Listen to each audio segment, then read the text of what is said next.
Well, well, well. It looks like Harry and his narcissistic evil wife Meghan's attempts to conquer Hollywood, as well as the political system of the US, is being blocked by Michelle and Barack Obama. They are giving them the cold shoulder, and they have even sabotaged Meghan's outrageous scheme to be a US senator, according to sources. Insiders insist that recently Michelle used her power to make sure that Meghan Markle would never be able to fill the U.S. Senate seat left vacant by the death of California's Democratic powerhouse Dianne Feinstein late last month.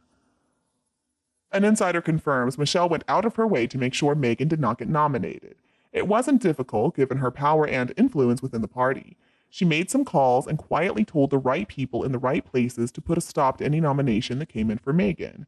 Instead, California Governor Gavin Newsom gave LaFonza Butler the job. For Meghan, this is just another huge kick in the teeth. Her team's furious and venting Michelle's crossed her for the last time. To be backstabbed like this by someone she actually considered a friend and potential ally is just too much.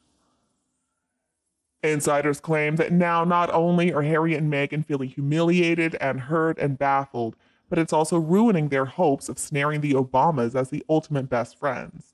Meghan has tried everything she can think of to break the ice and get FaceTime with Michelle, but it's very clear that neither the former First Lady nor Barack are interested, according to an insider. For Meghan especially, it's really starting to sting, but she's not going to give up. She truly believes this is the ticket to take her and Harry to the next level, not just in Hollywood, but with the social and political elite. But sources who spoke with Globe magazine say the Obamas have really developed a personal distaste for the renegade royals, who they consider to be crass, tacky social climbers who are trying to make a quick buck and some quick social connections as well. The source says Michelle and Barack see Meghan and Harry's attempts to sidle up to them as nothing more than a way for the actress and her hubby to increase their presence in Hollywood and beyond. They will not allow these two amateurs to cash in on their good name. Michelle was especially disgusted by the idea that she and Barack would have anything in common with Meghan and Harry, says the source. The insider reports Michelle has made a habit of distancing herself from people who bring trouble, and she considers Meghan and Harry as a liability she and Barack can't afford. All their political scheming and feuding with the royal family, the bickering and mayhem they caused makes Michelle sick to her stomach. She wants no part of their complete disaster, and neither does Barack. Another problem is that an alliance between the Sussexes and the Obamas could really mess up Michelle's impending political future. Globe magazine has already reported that Democrats are trying to convince Michelle to take on the 2024 presidential race, considering Joe Biden's increasingly insane behavior and his bad poll numbers. As always, Harry and Meghan are desperate to suck up to anybody who is anybody in Hollywood. They were so excited to get to attend the 1-805 fundraiser hosted by Kevin Costner in Santa Barbara last month, and they even found some way to get themselves up there on stage to present Kevin Costner with an award. But Michelle doesn't want anything to do with the Sussexes and all the problems they bring. The insider says Michelle sees Meghan and Harry as a total joke. She wants nothing to do with them, especially Meghan. It's just annoying as all hell that they won't stop bugging her and Barack to be friends. But Meghan and Harry can't take a hint. They apparently didn't get it when they weren't invited to Barack's 60th birthday bash. And now Meghan is enraged after Michelle crushed her shot at the Senate, according to some insiders. The insider notes it would have been a dream start to her political career, but now that's totally off the table thanks to Michelle's sabotage. Oh yeah, Michelle Obama is the only one stopping Meghan Markle from getting that Senate seat. That woman is so delusional, I swear. But anyway, moving on. In yesterday's video, I was talking about how the gruesome twosome just can't catch a break, Sussex snubbed yet again by Hollywood power players. In that video, I was talking about Harry and Meghan's efforts to try and make friends with Oprah and Tyler Perry, Ellen and Portia, the Obamas, Serena Williams. But it looks like none of these attempts has been successful. George and Emma Clooney were invited to their 2018 wedding, but since then they have done everything they can to distance themselves from Meghan and Harry. Harry and Meghan also were not invited to a recent Clooney event in New York, and they're claiming it really hurts their charitable work. Their behavior is what is driving people away, though. In this video, I was really trying to highlight the delusional nature of their expectation of close friendship with Hollywood power players. And this is what we talked about in the comments section, so let's explore what you had to say. All right, first comment comes to us from Patricia. Patricia says, anything about these grifters is nonsense. The Clooneys are well established, both having stellar reputations. Amal Clooney is a world-renowned human rights lawyer. She is far too savvy to fall for the grifters' advances to gain publicity. Indeed. I mean, seriously, they need to quit trying. I don't know why they believe anybody like the Clooneys would want to be friends with them anyway. And then Dizzy Chef, Meg just wants to catch a ride on their star and their money, as always. And that's the thing about her. She is so incredibly transparent, but she thinks that she's fooling everybody. And then Tracy says, Meghan, you can't buy friends. Summer, that Clooney shindig was a charity event. They don't do charity, right? Not in real life, and the Clooney would call them out in a minute. GC doesn't give a damn about slamming someone that deserves it. I agree with you. George does not seem like the type of person to suffer fools gladly. I think he's the type of person to really knock somebody off their pedestal, but with a smile on his face the whole time so they don't even realize what happened. And then Dizzy Chef says, I'm not sure about OP. She's a sneaky, dishonest person like Meg. Her interview made that clear. I see the same thing you're seeing. I mean, the article itself wasn't really overly flattering towards Meghan, but at the same time, I thought it was pretty obviously in support of her, so clearly came from her PR people. And then a comment from Mermaid. So, George and Amal were presenting awards. Members of the royal family present awards.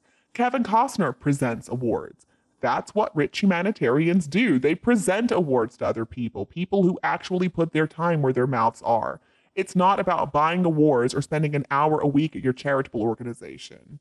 Oh, well, for Meghan Markle it is, let's remember. She doesn't want to give anybody else an award. She wants all the awards for herself. She doesn't care if she has to buy them or not.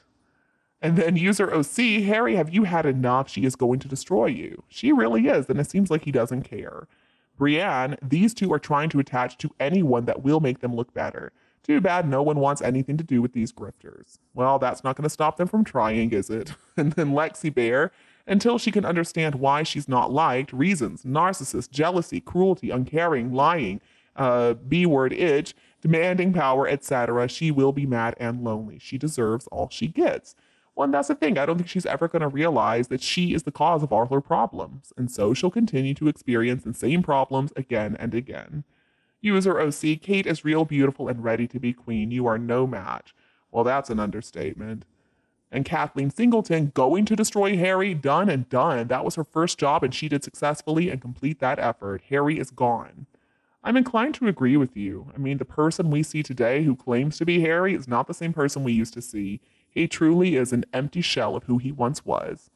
And then, Rilan, they are just so desperate. Why would anyone want to be around them to begin with? That's what I'm saying. I mean, they seem completely insufferable. And then Donna, they were fired from royal family. That's why Hazard Harry wants an apologize. Please hold their breath.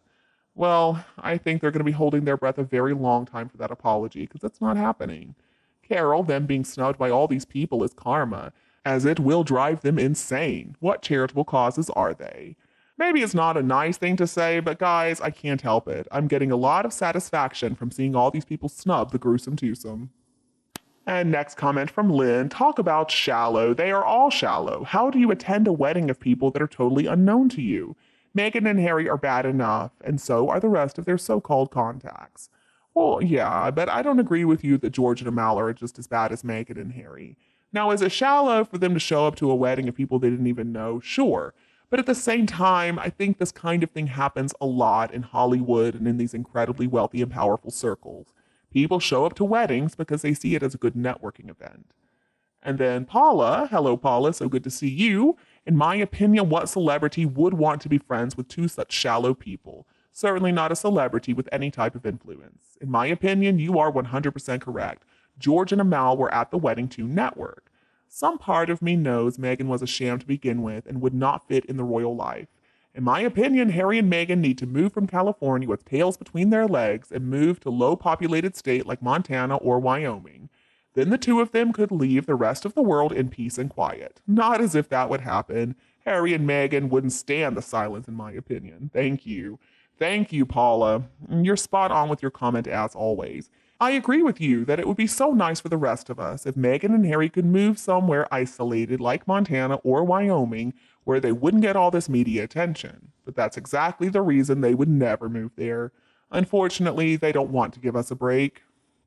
And then an excellent comment from Kathleen Singleton. Kathleen is on it today. Kathleen says, "Karma, baby. You dished it out, Meghan Markle, and all your life, none of your tricks have paid off. You don't learn from lessons of the past. As for social climbing, your ladder is short several rungs. I mean, look at your big prize. A prince of the realm, dim and almost broke from your waste of money. His family isn't going to pay off as he is no longer part of them anymore. Well done." This is such an excellent description of Meghan and her life. And you're right, she is never going to learn from any of these lessons. And then Harriet says, "Same old, same nonsense." Very true. We do get a lot of the same old nonsense from them. And then another comment from Kathleen, now. "The president of her fan club says their membership is 14 strong and growing. Show some respect for the mentally ill, 14 strong and growing." Yeah, I agree. I mean, that's pretty sad if there's even 14 members. I guess it means there are 14 people who really need to have their heads checked.